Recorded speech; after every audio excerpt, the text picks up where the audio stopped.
Har doim shunaqa deysiz. Hamma o'rtoqlarimning mashinasi bor. Siz qachon edi menga mashina beraman deganingiz? O'zi sizchi? Assalomu alaykum. Va alaykum assalom. Keling. Assalomu alaykum aka. Kuyov bola yaxshimisiz? Yaxshimisiz? Salomatmisiz? Qani o'ting. Bezovta qilmadimmi ish qilib? Yo'q, keling. Xush kelibsiz aka. Rahmat. Uzr endi. Ogohlantirishsiz kirib kelgandim. Yo'q, xush kelibsiz. Kuyov bola, agar ko'nglingizga kelmasa, maylimi? Singlimda gapim bor edi. Mayli. Xo'p, tashqarida bo'laman. Rahmat. Esingdami?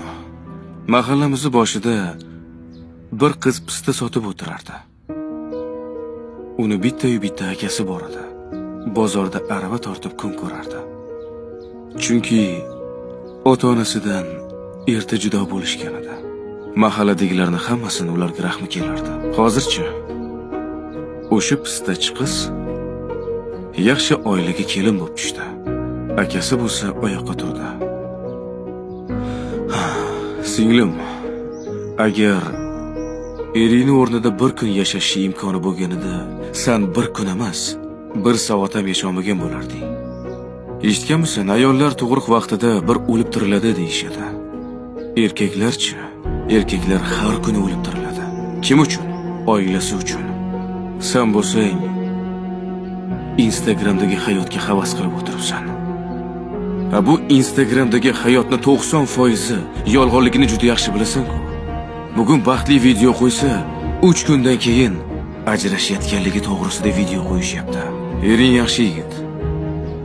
Uni ham orzu-havaslari bor.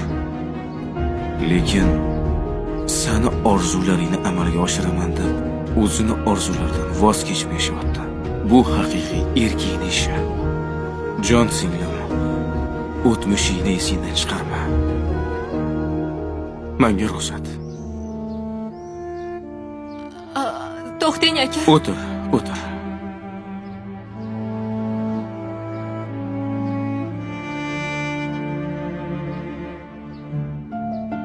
Kuyov bola?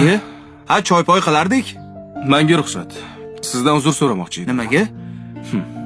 Singlim uchun. Ay, yo'q, Sog' bo'ling. Mayli, kelinglar. Xo'p, rahmat. Uydagilarni ham olib keling. O'zinglar ham o'tinglar. Xo'p.